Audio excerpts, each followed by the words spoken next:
Muara Angke adalah salah satu wilayah di Jakarta yang sulit mengakses air bersih. Dalam satu hari, satu keluarga membutuhkan setidaknya 10 jerigen air untuk kebutuhan mandi, cuci kakus, dan memasak.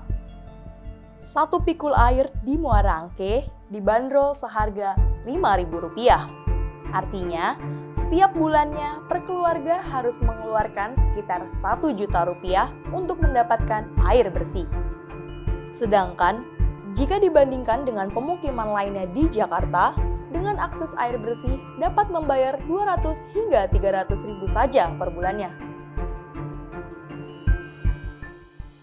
Bertahun-tahun warga Muara Angke merasakan krisisnya air bersih di tengah-tengah aktivitas mereka. Namun, bagaimana jika krisis air bersih ini kian terus berlanjut? Kemanakah pergerakan pemerintah? Bersama saya Mayu Aulia, kita telusuri bagaimana krisis air bersih di Muara Angke ini. Adanya masalah krisis air bersih terjadi karena air limbah yang mencemari sumber air. Hal ini diperburuk oleh sulitnya air pump masuk ke wilayah pemukiman.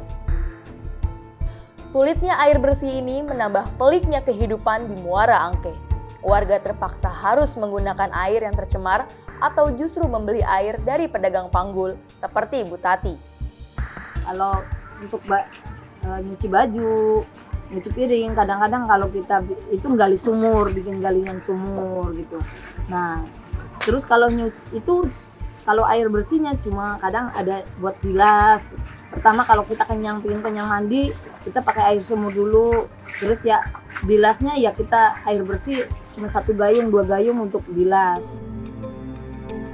Sehari-hari, warga mengaku membeli air bersih seharga Rp5.000 dari pedagang keliling. Dulu 3.000 atau 2.000 dulu ya, ibu ngerasain 2.000. Sekarang sudah naik.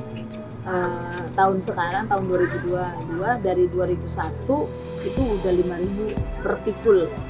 Nah, salah satunya ibu karena keluarganya banyak, sehari itu ibu maksimal 6 pikul. 6 pikul berarti 30.000 per hari. Dikalikan 1 bulan. Berapa ibu pengeluaran untuk air bersihnya aja? Hampir 900.000 ibu isi setiap hari 30.000 per sampai 30 hari itu. Tidak hanya berdampak bagi kebutuhan rumah tangga, para nelayan pun merasakan dampak dari pencemaran air bersih ini. Ya kurangnya ikan sih, jadi ikannya banyak yang tarik, pinggir. Ya kalau kita sebagai nelayan sih cuma bisanya kan dari ada bosnya lagi sih, ya kan? Ya cuma beda kalau dari dulu sama sekarang. Lantas, bagaimana dampak yang dirasakan oleh warga? Tetap saksikan penelusuran selanjutnya.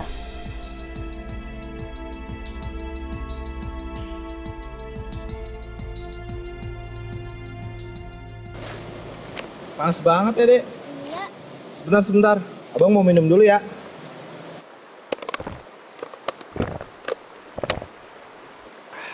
Habis deh, buang ah. Iya bang, kata ibu guru nggak boleh buang sampah sembarangan. Nanti alam kita jadi nggak indah lagi. Lihat tuh, sungainya bersihkan, jangan dikotorin lagi. Yuk jaga lingkungan sungai kita dengan tidak membuang sampah sembarangan. Menjaga kesehatan tubuh sangat penting dilakukan. Dan salah satunya dengan berolahraga. 1, 2, 3, 4. 1, 2, 3, 4. 1, 2. Ih, berisik banget deh.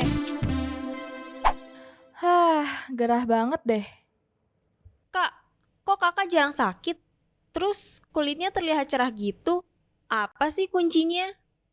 Kuncinya, mari olahraga. Olahraga tuh penting, bikin kulit cerah, badan jadi tegap, dan jadi bahagia. Olahraga, mudah dilakukan, besar manfaatnya. Iklan layanan masyarakat ini dipersembahkan oleh Broadcast Polimedia. Bagaimana tidak, dalam satu hari, untuk kebutuhan rumah tangga, setidaknya warga membutuhkan 10 jerigen air. Masyarakat harus menyisihkan anggaran yang cukup besar untuk air bersih. Tentu ini belum termasuk juga dengan air yang akan dikonsumsi. Jadi nggak semuanya masyarakat itu pakai air toren atau pakai air pikul. Dan sebagian ini ada juga terpaksa pakai air sumur. Karena mereka barangkali nggak mampu untuk biaya beli pikulannya atau per bulannya gitu. Jadi makanya sebagian tuh, coba lihat, kan ada sampah, terus kotor, ada baunya. Jadi mereka itu ya, tapi mau gimana, mereka terpaksa karena mereka barangkali tidak mampu untuk biaya hidup, beli pikulan atau bulanan gitu. Tidak sedikit dari warga Muara Angke yang mengeluh menderita penyakit kulit. Penyakit apa yang paling sering dikeluhkan oleh warga sekitar? Yang pertama itu penyakit bisa dibagi menjadi 3, bisa disebabkan oleh virus, yang kedua disebabkan oleh bakteri, dan yang ketiga disebabkan oleh amoeba. Nah, jadi yang pertama itu oleh virus biasa dikeluhkan oleh pasien adalah hepatitis A. Hepatitis kan banyak jenisnya, ada A, B, C, D. Yang paling sering adalah hepatitis A. Kemudian kalau dari penyakit bakterinya itu sering disentri ataupun yang kita sebut dengan GEA, gastroenteritis akut. Itu seperti penyakit diare yang disebabkan oleh bakteri yang menular melalui air-air. Apalagi saat musim hujan. Berdasarkan informasi dari pihak medis, dalam satu hari ada 10-12 pasien yang didiagnosa menderita penyakit kulit akibat air yang tercemar limbah. Apabila banjir itu bisa menyebabkan suatu penyakit yang namanya leptospirosis, yaitu penyakit yang disebabkan oleh kencing tikus tikus kan sering main di air genangan. Nah, yang apabila tikus tersebut mengencingi air genangan tersebut, dan ketika banjir kan sering gitu orang pakai sendal tapi tidak pakai sepatu bot, terkena air tersebut bisa terkena leptospirosis yang gejalanya demam, menggigil, kemudian nyeri seluruh otot. Sehingga dapat dipastikan bahwa sebagian besar penduduk di wilayah Muara Angke mengidap penyakit kulit. Dengan kondisi minimnya air bersih ini, apa langkah yang sudah dilakukan oleh pemerintah untuk menyelesaikan kasus air bersih?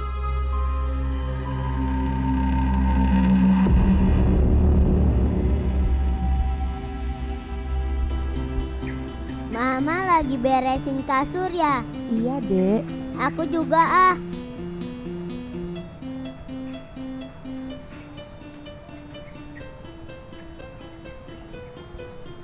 Ayah mau cuci motor, aku ikut.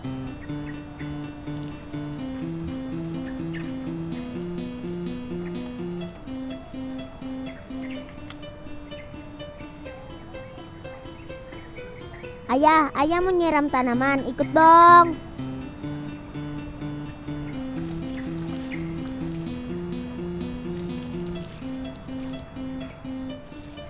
Makan yuk. Mandi dulu sana, baju udah kotor. Menjaga kebersihan dimulai dari diri kita sendiri. Keluarga peran utama. Oleh karena itu, mari ajarkan kepada anak-anak tentang pentingnya menjaga kebersihan.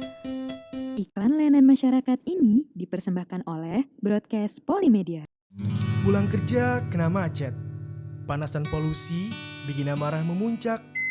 Oleh karena itu, kesejukan ruangan saya percayakan pada AC Panasonic EcoTouch. Teknologi ramah lingkungan membuat saya mempercayakan kesejukan ruangan kepada AC Panasonic EcoTouch. Kesejukan dan kenyamanan yang diciptakan membuat diri saya lebih tenang. Panasonic. Menanggapi hal ini, Kepala Suku Dinas Air Jakarta Utara, Yusrit, mengatakan bahwa faktor terbesar terjadinya pencemaran air di kawasan Muara Angke terjadi karena faktor lingkungan. Tak hanya itu, intrusi air laut akibat tingginya muka air laut ini menyebabkan krisis air bersih di kawasan Muara Angke menjadi lebih buruk. Pertama faktor lingkungan, yang kedua memang Muara Angke ini lingkungan padat, jadi memang rada sulit ya untuk pergerakan pemasangan jaringan pipanya oleh pihak PAM yang memang tugasnya mereka penyediaan air bersih oleh PAM, sehingga jaringan terdekat pun sulit dijangkau untuk masuknya jaringan air bersih. Dan itulah yang membuat jadi kelangkaan air bersih tersedia di kawasan Muara Angke. Untuk itu, pemerintah diharapkan secepatnya bertindak tegas dalam menanggulangi krisis ketersediaan air bersih. Pergerakannya sudah sejak tahun 2021 atau 20 ya, 2020 itu sudah ada kios air bersih, memang sudah ada kios air bersih oleh PAM yang dibantu juga oleh Dinas SDA memang. Jadi memang sebenarnya peruntukannya sangat baik ya, kios air bersih. Cuma memang kapasitas dan kebutuhan warga sekitar memang tidak tercukupi. Kedepannya harus dipikirkan bagaimana jaringan pipa air bersih harus sampai ke warga ya, sehingga memudahkan nanti seperti warga DKI lainnya tinggal ada jaringan PAM sampai ke rumah masing-masing, bayar bulanan dengan biaya yang terjangkau. Tapi untuk ke depan tersebut butuh proses yang mungkin panjang dan terdekat ini. Warga dan Kepala Dinas SDA juga mengharapkan kios-kios air bersih segera bertambah. Sesuai keinginan warga, kemarin kios air bersih yang diminta di atas 60 kios ya. Berarti masih sangat banyak kurangnya. Tapi memang progres terakhir kemarin dilaporkan PAM bahwasanya mereka sudah siap dengan tambahan beberapa kios walaupun belum sesuai dengan keinginan warga. Lantas, apa yang menjadi harapan warga terkait permasalahan yang sampai saat ini belum tuntas? Harapan Ibu, tolong pemerintah, saya Bu Tati, perwakilan dari masyarakat Muara Angke Kampung Ranggace ini memohon ke depannya perhatikan ke lapangan ke rakyat yang paling bawah, gitu kan. Salah satunya air bersih. Karena di sini belum ada PDAM. Tolong benar-benar dipantau atau dicek lapangan apakah pemerintah ini benar-benar udah turun langsung bantuan ya kayak meringankan beban masyarakat kayak gitu. Ya mintanya sih ya kebersihan di laut gitu. Yang sampah-sampah gitu Mbak. Itu kan kebanyakan di laut gitu. Jangan ikan-ikannya ada yang mati, ada yang enggak kayak gitu. Muara Angke sejatinya wilayah yang tumpang tindih dengan wilayah lainnya. Dengan ketidakrataannya air bersih di Muara Angke ini jelas mempengaruhi seluruh aktivitas masyarakat. Pergerakan pemerintah atau bantuan dari pihak lain selama ini hanya bersifat sementara. Berbagai penyakit yang dialami hampir seluruh warga Muara Angke ini menjadi imbas yang tidak berkesudahan dari minimnya krisis air bersih. Harapannya ada solusi konkret pemerintah dalam mengatasi krisis air bersih di Muara Angke ini, sehingga masyarakat dapat hidup dengan kualitas yang lebih baik. Saya Maya Aulia Fadilah, sampai jumpa.